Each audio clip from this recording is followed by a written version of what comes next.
Okay. Right. So what we've got today is we've got 1 hour together, and we're going to cover 3 sections. One on promotional tools, social media, etc. What kind of things you can use, how to make good marketing collateral, what that looks like, and then we're going to finish at the end with a little bit of a tutorial on Canva. So you might be a bit familiar with it. It's free design software, really handy for making posters, leaflets, social media graphics to put on online.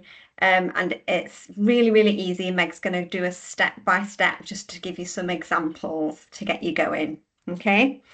We'll have time for questions, probably in between each section. We'll be able to pause. And so if you've got any kind of questions, you can ask them there. Feel free to pop your little hand up if you can find the hand button. Or you should be able to write questions in the chat section for whenever they pop up. And then when we have a pause, I'll be able to read them out, or you can read them out yourself and we can address them there and then.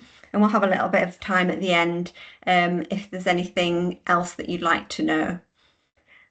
Just to let you know that also we have some resources that we put together that we'll be able to send out. So don't worry too much about having to write lots and lots of notes or remembering. We're recording, so you'll be able to go back and have a look at the recording. But also we've got some simple, just kind of step-by-step little hints and tips sheets that we'll send out afterwards. Okay. Everyone's got their mic off. If you could pop your mic off, that would be good. It just helps to prevent any kind of background, cats, dogs, small children, things like that. Then that's really useful. Where do I do that? I Oh, mean, I see everybody else has got their mic off, but there's nothing against my name. so Richard, you should be able to see at the top of your screen, have you got like a little toolbar with a microphone Right. Oh, symbol? yeah. If you click it once, it'll go off. Okay. And why does everybody else have unverified? Oh, What does that not mean? not quite sure, but it doesn't affect. It's mostly think to do with you not being part of our organisation. All right. Okay. Right. I'll put the mic off anyway. Yeah, but if you have problems, I can always control the mics from here. So to put it back on again, Richard, if you wanted to ask a question, you would just click it again once. Yeah. Okay. We can see you anyway. Okay, right. Without further ado, I'm going to introduce, well, I should introduce myself as well, and our star guests. So I'm Sally, and I'm the Community Development Manager here at YMCA Lincolnshire. So you might know members of my team that go out and about supporting village halls and community groups to get off the ground all across the county. So whether it's help with finding funding, applying for funding, or finding volunteers, we can kind of support with those things. And today, the people who are delivering and who are our experts are Meg and Jonathan. Give us a wave, Meg and Jonathan. So these are our 2 experts from our communications and marketing team here at YMCA Lincolnshire. They're both based in Lincoln at the showroom on Tritton Road and have kindly agreed to share their expertise with us today. Okay, so let's get going. Who's first up, Meg or Jonathan? So I'm first up today. Just quickly before we get started, Sally, I just want to check, is it an hour or an hour and a half we've got for this session today? An hour. Is it an hour? Yeah. Amazing. I thought it was an hour and a half, but I can condense it down, don't worry. Sorry. But I'm just going to share my screen quickly with you all and get the PowerPoint presentation up. If you just bear with me 1 second. Can you all see that okay?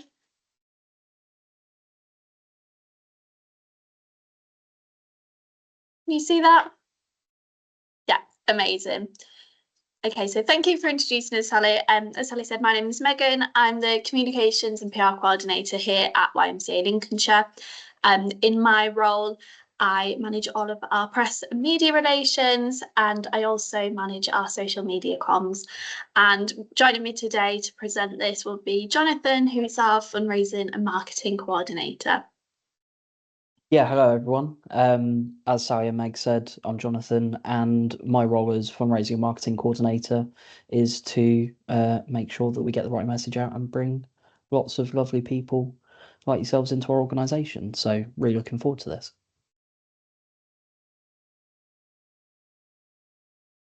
So I just want to give you a bit of an overview of the type of things that we're going to be going over today.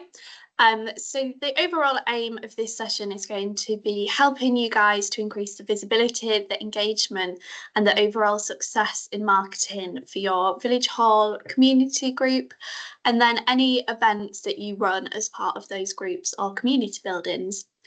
So we're going to go into a bit of a dive into different promotional tools and methods that you can use to market your village hall or community building. Some different social media platforms that you can use as a marketing space. We're going to do a bit of a deeper dive into Facebook, as that is a really good one for community organisers to use.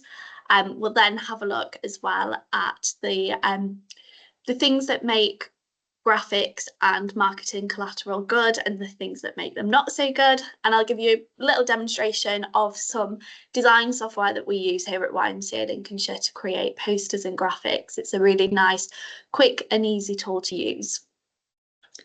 So we're going to get started with looking at the different promotional tools that you can use to advertise your village hall or community group. So the first one we're going to discuss is actually word of mouth. And I think this is quite an interesting one because a lot of people brush past this. They kind of assume it's the obvious option, but it's one that we use massively at YMCA Lincolnshire and one that can be really successful as well. So this is really encouraging the people that currently participate with your service, whether that's people that come to visit the village hall, people that are part of your community group, and really asking them to advocate for your space or your group. People trust people. So to hear from a friend or a family member that they've had a really good experience with your village hall or community group, it's likely to get them to come to you as well. That's going to help you build that reach and reach more people in your local area. And that ultimately as well is going to create new advocates. It's a constant cycle that everyone is going to tell a friend, who's going to tell a friend, who's going to tell a friend, until you've got the whole village visiting you. And that might be too many people, but we can't go wrong with that, I'm sure. A key thing as well, which I always find, is to carry leaflets or any sort of printed promotional material about your village hall or community group with you wherever you go. You could be somewhere where you are not expecting at all to be doing a pitch about your village hall or group, but you never know when you're going to come across people that might be interested in what you are offering. It'd just be so good to think, oh, actually, I have something in my bag and that's got our contact details on. So if you enjoy crafting, we've got this craft club that runs every Tuesday. Come along and join that. Here's the information. You don't want to be telling someone about something and not have anything to give them. So always carry a leaflet with you wherever you go. Yeah, and like Meg said, the most important thing is having those conversations, but then having something that you can give to them to take away to help, continue that conversation and give them a thing to have a touch point with or to share as well. Conversations are great, but if you give them something that they can then pass on to someone else, that's really powerful. The same as with posters. You might be able to put a poster up in the village and someone will see it walk past and be like, oh, I didn't know that was there. And that's just as valuable. But you need to make sure that it's the best poster or flyer that it can be. And the first point you'll see here is the most important one, in my opinion, is simple design. I'm sure all of us have heard the saying, less is more. And that's definitely something that we try and incorporate in everything we do here of once you find your voice and the message you want to get across, just keeping it really simple and being able to hand someone something that says, what you do, where they can find you, and, it might be opening times. That can be more powerful than trying to give them a big booklet to read, because the first thing they'll do is put it down, put it in their bag, or put it on a side counter where it won't be picked up again. And along with simple design, professional printing is a really good way to impress someone when you're having that conversation. And it does make a real difference. And you can tell the difference between when something's been printed professionally and at home. Obviously, you might not have a big budget to work with, but we often find that if you print on a larger quantity, then it'll be more cost effective per flyer or poster. So a good tip for that is to create a flyer or poster that maybe doesn't promote a specific event, but might promote your community group or village hall generally, so that you can use them year round. And then that's obviously a cost that can be spread out. We've got here, make friends with local businesses. There are a surprising amount of businesses, schools, post offices that will try and support people in the community. And if you say, I'd really like to put a poster up, or, can I come hand out flyers? A lot of them will be really accommodating and really want to support what you're doing in the village. And it really helps build that sense of community and get those conversations going as well. So once you have those printed and made up, there is, no harming saying, hey, do you mind if we do it? Another good one is door to door as well, especially if you've got a really tight knit community. There might be people that live really close to where you operate, and then you think, oh, well, if I just go spend an hour and I put a load of flyers through doors, it might work. You might get a load of people in. We had it recently with our charity shops. There were lots of people that lived near the charity shops, but it wasn't until we went around saying, we specifically need something to be donated, until we had a load of people saying, oh, I didn't know you needed this. And then that was the engagement point. But the big thing to take away from that is that it's something that if you have multiple people working with you, try and share that out. Try and make sure that you haven't got the same person doing it again and again and again, just because obviously as it gets colder, as things get darker, it can be a bit weary and you might think, oh, I don't want to go out. But if you have someone else that can take that up on your behalf and say, yeah, I really want to go do it, then it's that consistency and making sure that you keep the motivation up. And the last thing I want to put on this point is include a link to your website or socials. If you have social media, that's amazing. If you have a website, that's great as well. Having a way for them to contact you. The last thing you want to do is have a great conversation with someone, hand them a flyer, and then it doesn't say how to get hold of you. So make sure that there's a way that they can continue that conversation once they've gone home, once they've had that other conversation. And that's the best way to kind of keep the conversation going. Thank you, Jonathan. Yeah, what Jonathan said about including a link to a website or social media is so important. There is no point having that conversation with somebody if they've got no way to come back to you. They might not want to make a decision there and then, but you always need to provide them with a way of coming back to you. So another great promotional tool to speak about is local radio and television. This is something we use massively at YMCA Lincolnshire. I love the opportunity to get myself on Look North, whatever that may be.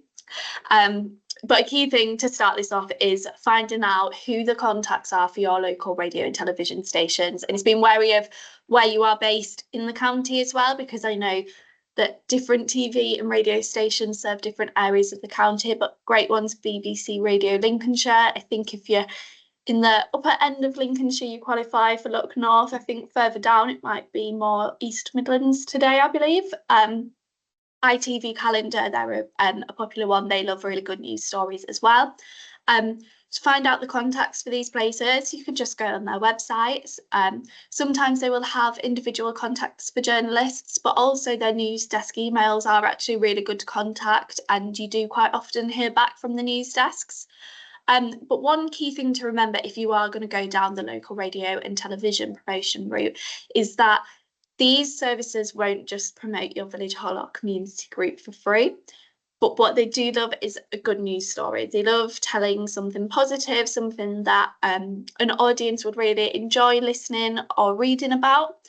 So what you will want to do is draft up a mini press release, and these really can be just 250 words. Again, going back to the leaflet and poster thing, keep it as simple as possible. As long as you've got the 5 W's, your who, what, when, where, why, maybe how as well when it comes to contact details. If you answer all of those questions and really tell quite a nice heartwarming story and something that's newsworthy, it's quite likely they will pick it up with you and maybe ask you for an interview for either radio or television. And as Meg said, that's really important. And following on from that is obviously local magazines. Magazines are a great way to have that same impact of having, you know, a radio interview or a television story, but having it that people can come back to it again and again and again. You might have maybe, you know, a waiting room that has a, you know, a magazine in it, and every now and again you pick it up. But there are so many magazines also that we get door to door, especially in, you know, village communities. You might have a local village magazine of what's on, and those are really great opportunities to promote your community group or village hall and say, hey, you know, this is what we're doing. And it just goes through the letterbox, and then they pick it up and they think, oh, wow, yeah, they're in this. They're really part of the community. And again, same as radio and television, the big thing about that is finding out who your contacts are and doing a bit of research into, is there something in your area? Can you contact them via a desk, or do you have to find your local journalist or news editor and contact them directly? Usually, if you know someone that has a copy of a local magazine, it should say how to get hold of them in that. And then you can go from there. It is worth mentioning, though, that like with a lot of things, you need to consider a marketing budget because, like Meg said, they won't want to do a promotion for free.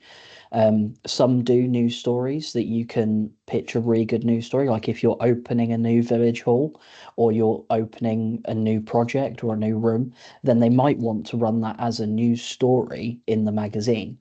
But more often than not, they'll say, we have this advertising space, it will cost X amount. So it's worth going to that conversation in mind with what you can and what you would like to spend. And to make best use of that money, keep your aims and your messages simple. Again, it could be as simple as, we're new, we're opening, these are the times that we want to run these activities, you can contact us this way. Less is more. And sometimes just keeping it really simple is the most effective use of space and money. And you might find that without a big blurb, you can actually reduce the cost on the advertising space. And like everything else in that, you should include your website, your social media, and that, once again, repeating the touch point of, this is how they get hold of you.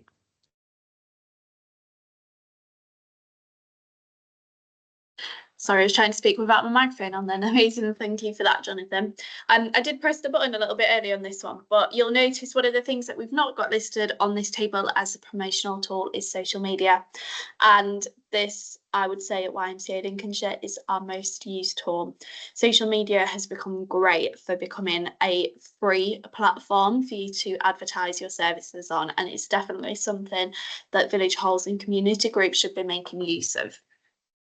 So before I do a bit of a deep dive into social media, does anyone have any questions from what we've just discussed about the promotional tools that they'd like to ask?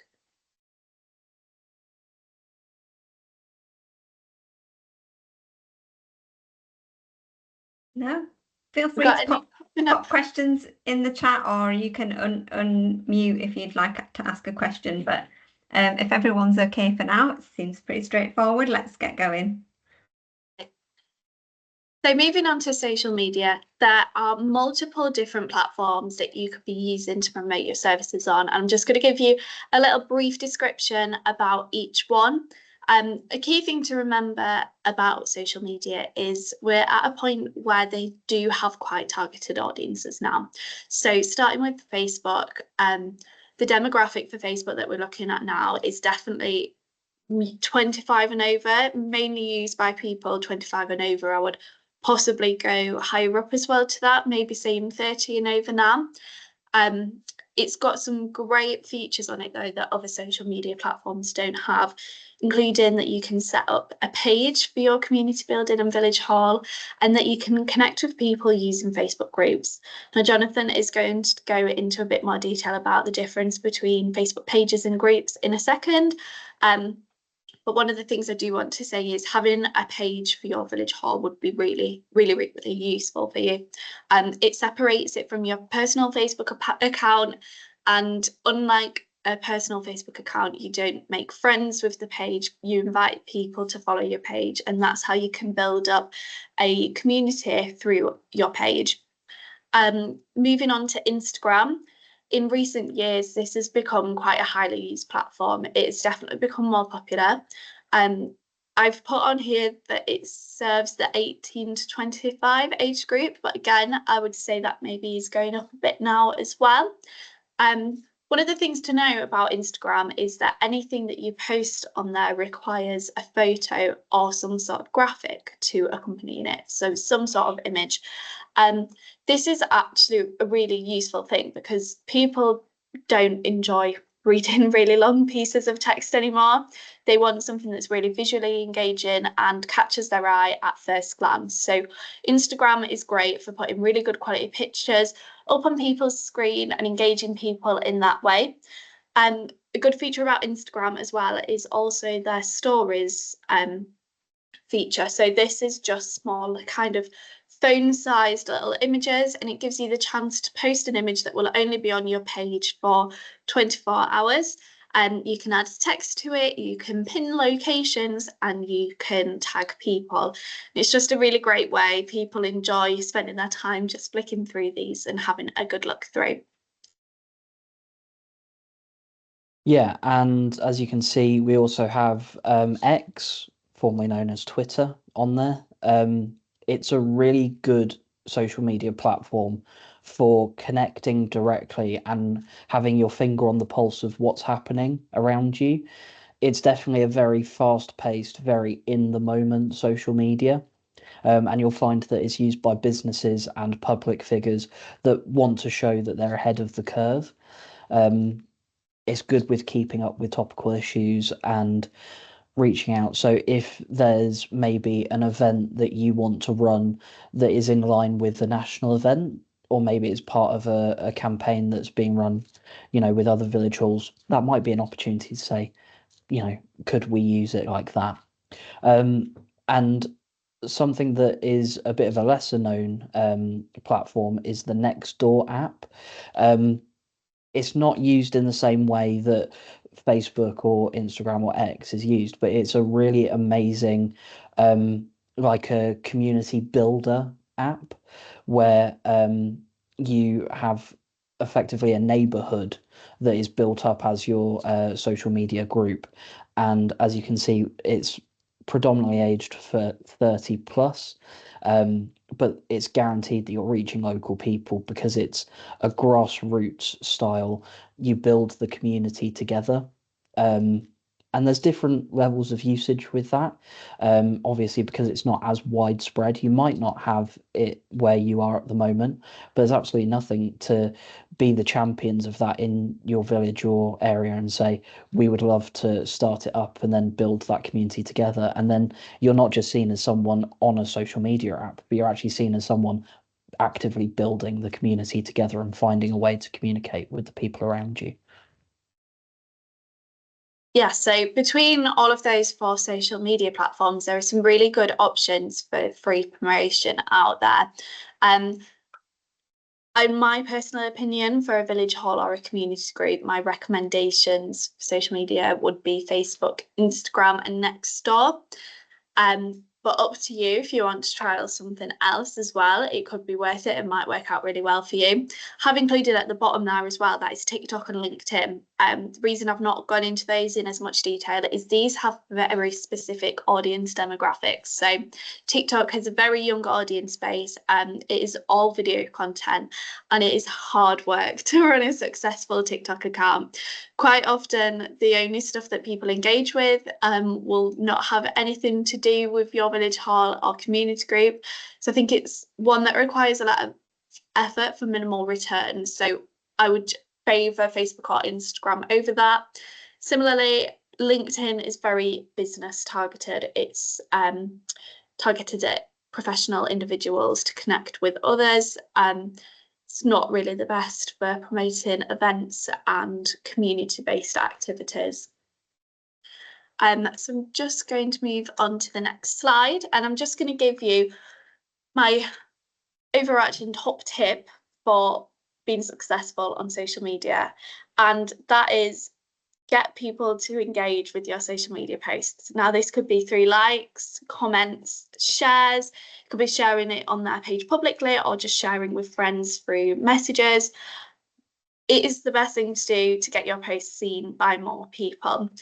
Social media algorithms work in a way that the more engagement that it gets, the higher it will come up on your feed. So you'll have your own personal algorithm, and that will be based on content you've previously looked at, and also content that friends and friends of friends are looking and interacting with. If you look on YMCA Lincolnshire's Instagram or Facebook, you'll probably see that I've liked and shared near enough every single post, just so we can get that reach and try and target as many people as we possibly can with our social media content. So next, we're going to do a little bit of a focus on Facebook. There's sometimes quite a bit of confusion between what a Facebook page is and what a Facebook group is.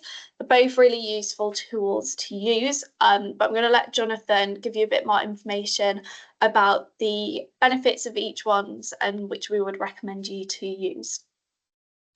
Yeah, so Facebook pages, to start us off with, are definitely where Meg and I have been steering towards so far, because it is the most effective way, if you're going to have one of the two, to promote what you're doing, because you can set one up for business, venue, group, or organization, and it's set in a space that's far more appropriate than having a personal account set up. It's visible to the general public, which means that anyone can search you. That's definitely one of the first pitfalls you find if you've ever tried to set up a personal account and try and do something like this, is that it gets hidden, and it's just better to set up a page and then anyone can find you and interact with you. Also, in terms of everything we've been saying about sharing what you do, a page is amazing because you can share that content onto your own profile. You can share it with friends. You can get other people to share it. So you can put a post out from the page. So it might be, your village hall page puts out a post for an event, and then you can share that to your Facebook wall. You can share it to a group, and then it spreads that message, but it also shows that it's from the village hall. So you keep that identity of this is the village hall and this is what they're doing. Same with community groups. And another benefit is that you have multiple admins. So when you set up the Facebook page, you can have a group of people that manage that together, which is really great. Someone might be away on holiday, someone might be poorly, and having that extra pair of hands or two pairs of hands to help keep on top of things is really valuable, and it helps spread the load, like we said, with some other things, and remains consistent. And I mentioned events earlier and sharing events.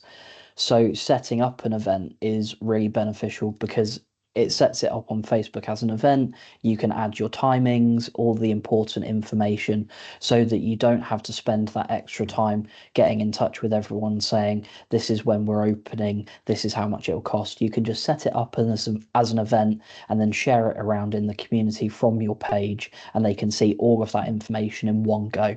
And then they can also share that around and again try and bring more people in without having to do all the extra legwork. So that's Facebook pages in a nutshell. And then Facebook groups do still have a place, and they are still really valuable, but they are a private space and they can only be seen by members.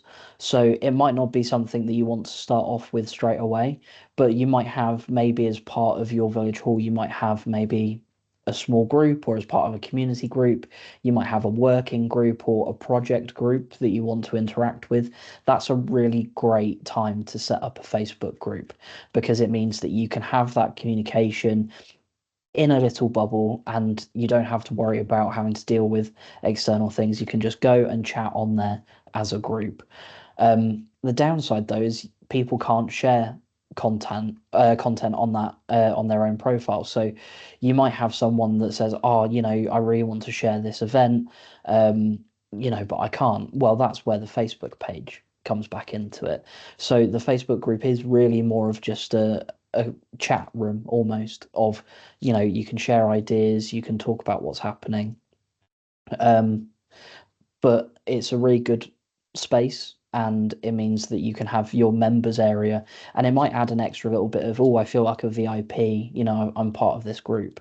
So it's a great way to boost that interaction. But that's a really brief kind of introduction to the two. But definitely you've got Facebook page for getting the message out, being external, and then Facebook groups for building that community bubble of maybe a project or a team. Thank you for that, Jonathan. We do have, which Sally's going to send out after the session, some little help documents that we've put together that will tell you a bit more about the difference between a Facebook page and group and how you can set up both of those as well. So before I move on to the next section, does anyone have any questions regarding the different social media platforms or Facebook groups and pages? I can't actually see everyone at the minute, so Sally, you might need to let me know if anyone's got their hand up. No, I can't see any hands. Oh, Loretta. Do you want to unmute and ask your question, Loretta? Yeah, sorry, I just turned my mic on because I was going to ask about how to set up a Facebook page and what it looks like. But if you're sending out some help, then that's fine. I don't need you to go into it now. Yeah, so the document that we're going to be sending out, we've got one that's how to set up a Facebook page, and it's a step-by-step guide that you'll be able to follow to set up a page for your village hall. Brilliant, thank you. Is there any other questions, or shall I move on to the next section? I'll move on. So the next bit we're going to speak about is marketing collateral and content. And when we say this, what we mean is imagery, any graphics that we might make to promote things, printed materials, so posters, leaflets. So just an idea of what makes something visually engaging for an audience.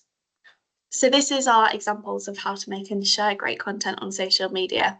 So as you can see from a lot of the graphics and images we've used here, they're very simple. There's not a lot going on in this one up here, and the photos, we've not added a lot more to it. The photos tell the story for us. We don't really need to add a lot of text and other imagery to that. You want to really clearly lay out information. So if you're creating a poster which is going to have the information of an event on, you want it to be really laid out easily and using good colours that makes it easily readable to your audience. So for example, on our post in the corner, we've used a nice white text on a dark background, so it stands out well. We've got a nice photo that represents the event that we're promoting. The thing that we find to be really good for us at YMCA Lincolnshire is when we post on our social media, the content that does the best and that people engage with the most is the ones that feature people. People like to see people being happy. Quite often people don't want to look at a graphic with no photos on it. They want to see people out there in the community and having fun. So a key tip from me would be don't get the backs of people's heads where possible. Try and get people happy and smiley. But also make sure you do always get photo consent if you're planning on doing that. GDPR rules mean you do need people's photo consent to post their pictures on social media. We have provided as well, which we'll give you at the end of the session, a example photo and video consent form, so you can have an idea of what they would look like. Sell the experience. If you're promoting an event, you really want people to come to it. Make sure it sounds as good as it's going to be. People want to see positive language. They want to get excited by something when they read it. There's actually a really interesting fact, I think, that if you don't engage people within the first 7 seconds of them seeing something, they will just scroll straight past it. That's how long you've got to engage your audience. You've got 7 seconds to get their attention, and that's why you really want to create something that is visually appealing. It stands out from the other stuff that we'll see on their social media feeds. If you look at the post in the right as well, we like to use emojis at YMCA Lincolnshire, and you can see how we've used the little clock and the pin emoji to highlight the time and date and the location of this event. But please don't go overboard with emojis too much as well. People don't want to see a full line of emojis, but I think one that really links to the text and the caption that you've written can be really useful at making it a little bit more engaging. Make it interactive as well. It's quite nice to put a question sometimes in your caption that will encourage people to comment on your post. So whether it's, will you be attending, or who are you going to bring to this event, it's sometimes nice to start that conversation and encourage people to interact with the content that you're posting. Yeah, and now this is a prime example of what not to do. So we've just gone over what's great, and you'll see here that the first thing is you're not quite sure where you should be looking. It's quite messy. There are bits everywhere, and it's just really, I mean, even looking at it from my point of view, I'm like, where do I look and what do I do? So definitely, keep it simple. You don't need to try and throw everything on it at once. Another pet peeve of mine personally is spelling and grammar, especially if you've got a longer piece of text that you want to write out. There's absolutely no harm in maybe opening a different document, maybe on Word, and just making sure that you spell check it and make sure that it's good to go out. Although over the past even 6 months, Facebook and Instagram have been much better at spotting mistakes in spelling and grammar and just being able to prompt you and say, hey, did you mean this? And that's just really not just to get the message across that you want to get across, but to make sure that people don't say, oh, well, they couldn't even spell that right, I'm not going to take them seriously. So it really does matter that you have good spelling and grammar.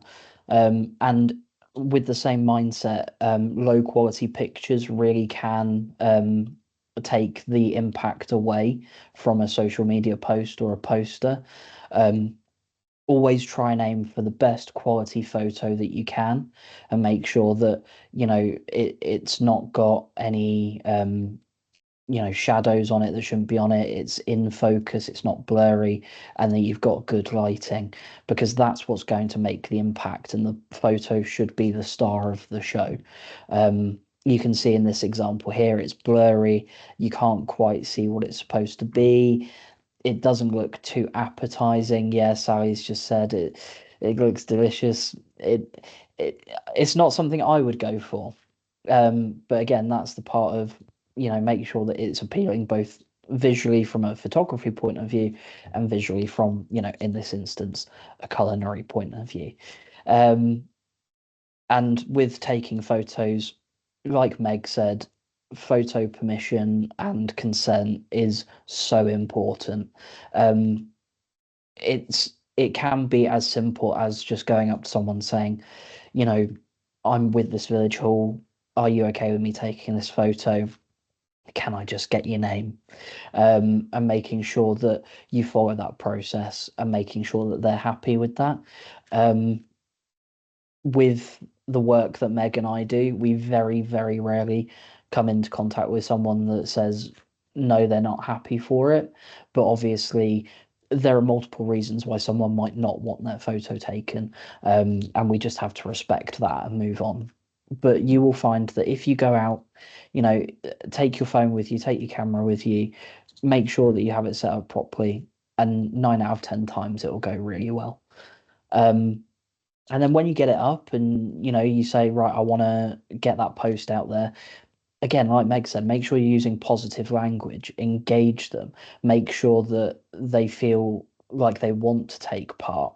But then don't fall into the trap of then thinking, oh, well, if I get a comment back, because comments is a really big one, and then you think, oh, someone says, oh, I don't know if I want to go to this.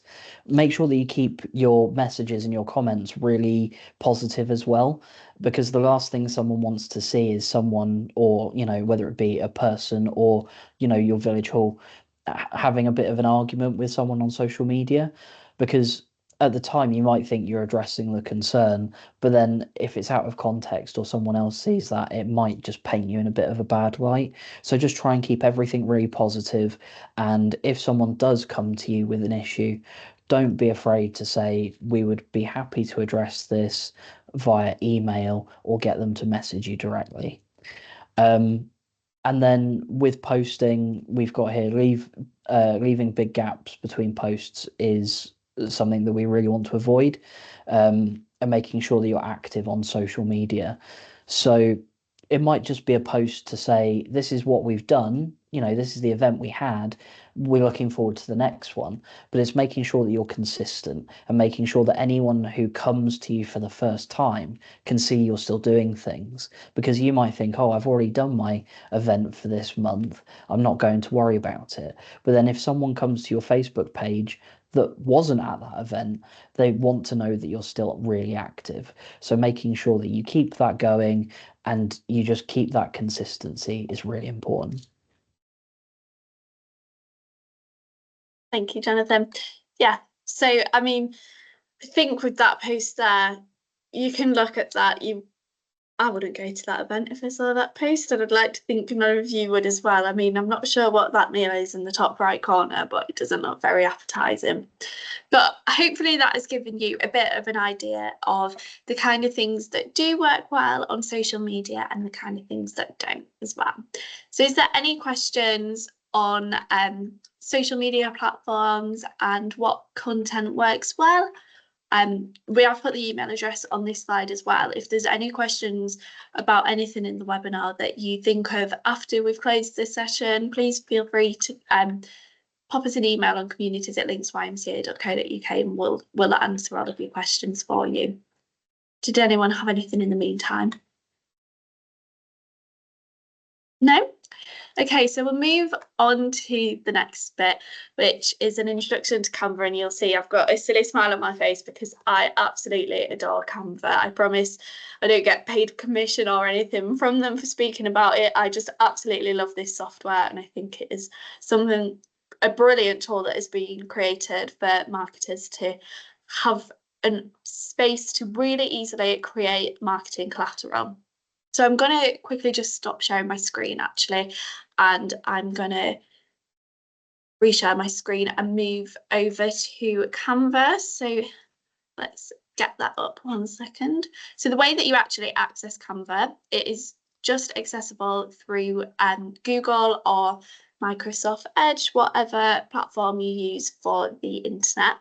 All you need to do is just search Canva into your search bar. It will come up. You do need to create an account, and there is an option for a free account or a paid account. There are some filters and some features that you get with the paid account that make it a little bit better, but also the free account is absolutely great. And I've made lots of designs using the free version. There are so many tools, there are so many images and little graphics and little clip art bits that you can use, lots of different fonts. So I would definitely recommend giving the free version a go. If it's something you use a lot, you might decide to go for the pro paid for version. But this is, once you've created your account, the home screen that you'll be welcome to. Can I just check you all are seeing my screen at the moment, aren't you? Did you have a quick question, Loretta? It's just a comment. I was at a meeting the other night with YMCA, and they said that if you are a charity, you can get the professional version for free. Yeah, that is true. So if you do have, if you are registered as a charitable organisation, you can get access to Canva Pro for free. Brilliant. That is definitely worth noting because there is some good features on that. So yeah, so this is your homepage that you will be welcome to. And to create a design, all you need to go is come to this create button, which is at the top left, and select that. This is going to then give you lots of different templates that are already built in for you to create something. So what I'm going to do today is to create a poster for a summer fair that we're going to host next year.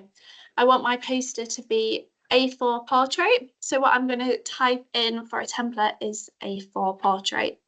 And the first one that's come up here, that will work really well. So I'm going to open that up. and then will be brought into our design space. So you've got your big blank document at the moment, but that's going to get filled up nicely now. Just to give you a little bit of a talk through of what we've got down the sides here. So this tab here is a design tab.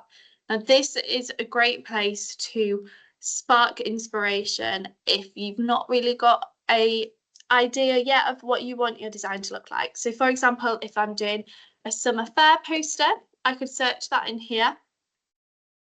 And all of these different options are coming up that are pre-made and available for me to use. One thing I am going to highlight, I don't know if you can see, it might be quite small, but there's a little crown in the corner of this one and also this design. These are the ones that are part of the pro version of Canva that require payment to be used, but there also, as you can see, are so many options that you can get that aren't paid for. So I'm going to go for this one for my summer fair. I'm just going to zoom into the page, and everything on this page is editable. So for example, I don't want it to be called the kids summer camp, it's going to be the kids summer fair. So in that, I've just clicked that text box and I can go ahead and just change that. It will automatically go into the design. In the same, I could click on some of these pictures and press the bin button, and I can delete some of the images and edit it to exactly how I want it to be. What you can also do though, if you do have an idea in your head, is start a design from scratch.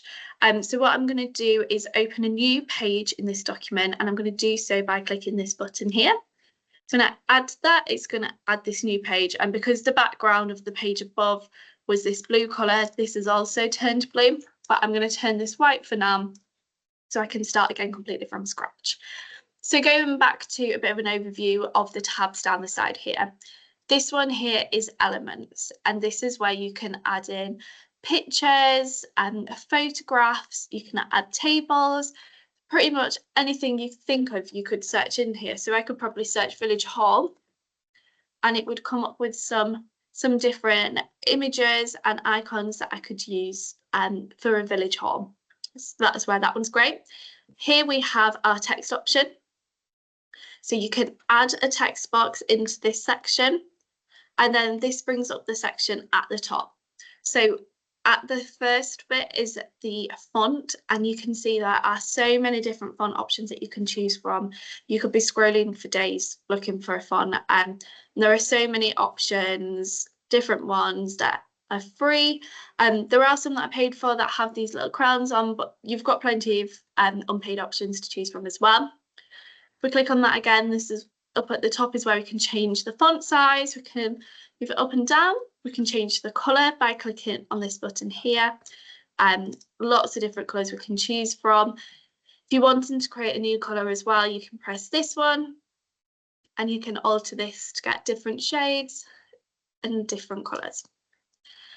There is also the option for bold text. Some texts don't allow you to do bold, italic or underlined, but that's something that you can just play around with.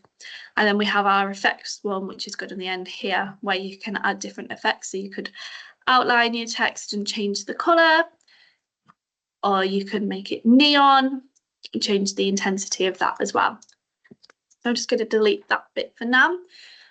This bit here is a brand kit, and we have a brand kit as I'm on our company Canva account at the moment, and this is where basically we keep all of our logos, the colours that we use and the fonts that we use. This isn't something necessarily that I would say a village hall or a community group would need to use, so I am just going to skip over that bit, and it is a pro feature as well. This one here is the upload section. Here there is the opportunity. We've got some celebrity pictures here from our Guess the Celebrity quiz we did at our staff conference recently. But there's an option to upload some files, and that's where you can upload photographs of your village hall, or maybe some nice pictures of people that you could use on some promotional materials. And then they really are the main tabs that you will need to use. These others aren't something that we use daily normally. The best ones are the ones up here at the top.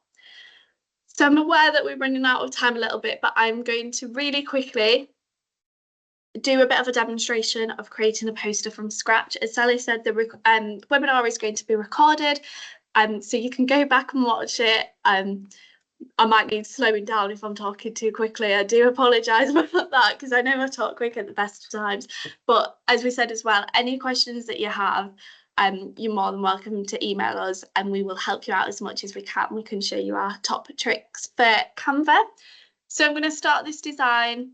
I'm going to go for a bit of a fairground design. So I'm going to have a nice blue background as the sky. It's a bit dark for a sky. We don't want it to be a cloudy day. So I'm going to also make that a little bit lighter. A key thing is to include a title. So I'm going to go to my text box and I'm going to add a title to my page. I actually want that in capital letters. I'm going to use this button to also increase the size. That's a different way to do it. To make it quite big. I want it to stand out, get people's attention straight away. I've already previously gone and looked through the fonts. I think I know all of the Canva fonts off the top of my head. I spend that much time on it. And a really good font to use, I find, is the Libra Franklin, especially in bold. It's a nice, easy to read and engaging font. I'm going to change the colour to a bit of a darker blue. I'm not a big fan of using black text on a coloured background. It sometimes can be quite hard to read. I am going to add an effect as well. I'm going to curve this text. So I've gone to the effects button at the top and press the curve, just to add a bit of dimension to it. And then I'm going to copy that, right click, copy it, and then right click. Oh, it's not working. Right click and copy, right click and paste that to add my second line as well. So this is my, not being able to spell today. This is our summer fair. So we've got the title up nice there. I've just created a box over both of them so that I can move them both up together. As we said as well, you want to keep your posters as simple as possible, but you do also need to include the key information on there. So what I'm going to do now is write out the key information for my event, and that's going to be the date of the event. This is going to be on Sunday, the 4th of August. You can see I went back there and corrected where my capital letters have gone wrong, as we do want to make sure spelling and grammar is accurate on the poster. I'm going to include the date, the time of the event, and then also the location of the event.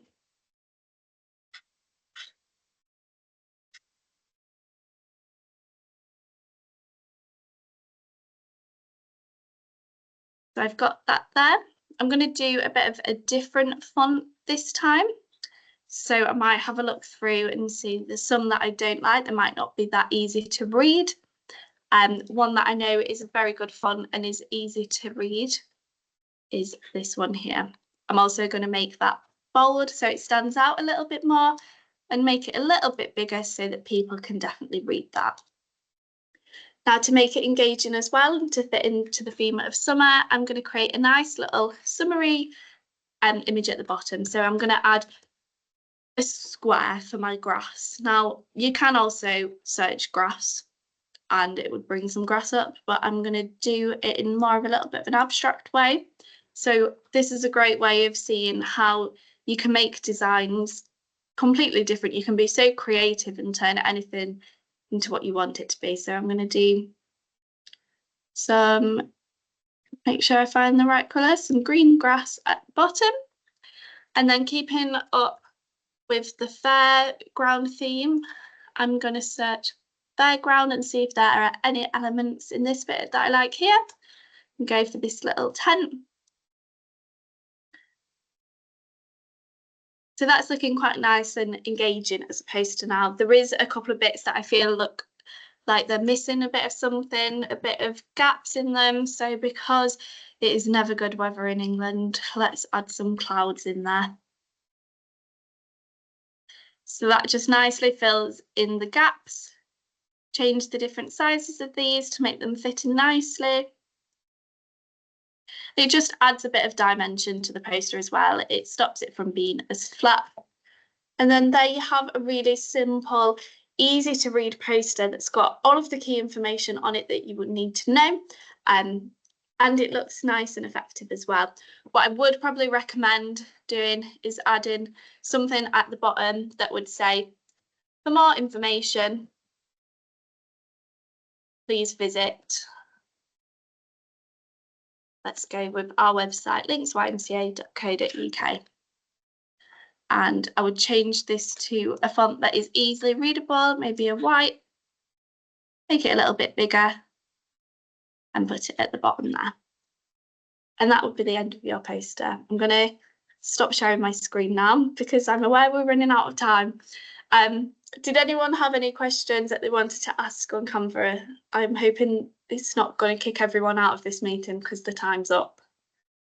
It won't. Oh, Don't good. worry. Yeah, no, it's going to be fine. James, you're typing. Oh, yeah. So James is saying that a QR code is sometimes quite good to take to a website on a poster or a leaflet, isn't it? Yeah, good idea. So people can scan it and get there really quickly. Yeah, there is also a function on Canva where you can create a QR code. So this QR code generator where all you would need to do is copy and paste the link to the place you want to send people to into it. It would create it for you. With Canva, I would honestly recommend the best thing to do is to go away and set yourself up an account and just have a play around with it. That is the best way to learn how to use it. Just really give it a go. You could make something for a completely made up event, but it's just a really nice, it's fun to use as well. But the best way to get experience is to just have a play around with it. Yeah. So our aim today is really just to show you maybe what's possible, because we know that sometimes things like, if you say things like design software, whatever, it sounds like maybe really technical. So it's really just an illustration to show that you can really create something really simple and effective in a really short amount of time, and that it is possible. Also, maybe you might want to be thinking about who in your committee, your group, in your area, maybe have some of these skills, because you may already be thinking, oh my gosh, I'm already dealing with finances, building management, volunteer management, all of these different things. And then to put marketing on top is going to throw me over the edge. So really, it's like anything else. There might be people in your village or your area that are really interested in this and have as much passion as Meg and Jonathan do over creating this kind of material. It might be that they have the skills and it's really quick and easy for them. So working together, it might be, really good step forward. It's also a really good way of getting maybe younger volunteers involved. So they might be that there are younger people who have an interest in social media or design or art, and it's a way that you can volunteer without having to be present at a certain time and a place every week. So people can fit those tasks around maybe work or college or any other kind of maybe caring responsibilities, families and things like that. So have a think and maybe put a call out if you need some help for people, and it might be just help us to design posters and graphics, or it might be someone to come and take photos and videos when you're already in the throes of, delivering. You don't always have time to bring your head up and then be able to stand back and take really good photos and videos. So that might be a really useful way to go forward. We have the guides and things to set out. Has anyone else got any questions? We've got time to stick around if anyone had any questions, or if you wanted to share what works well for you, maybe if you've got any hints and tips that you'd like to share with everyone yourself.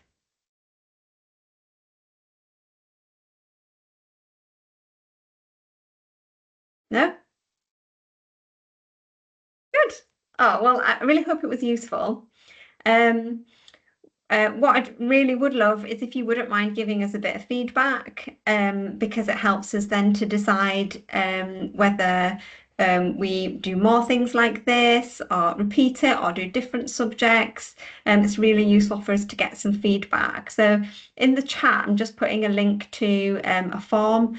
If you wouldn't mind taking the time, it'll just take you 2 minutes to click on there and send us a little bit of a feedback about the session. And it just helps us to plan and shape any projects for the future. That would be brilliant.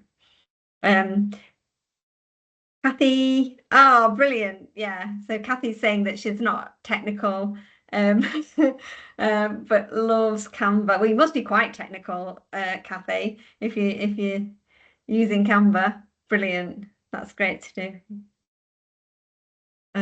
Vicky, did you want to say something?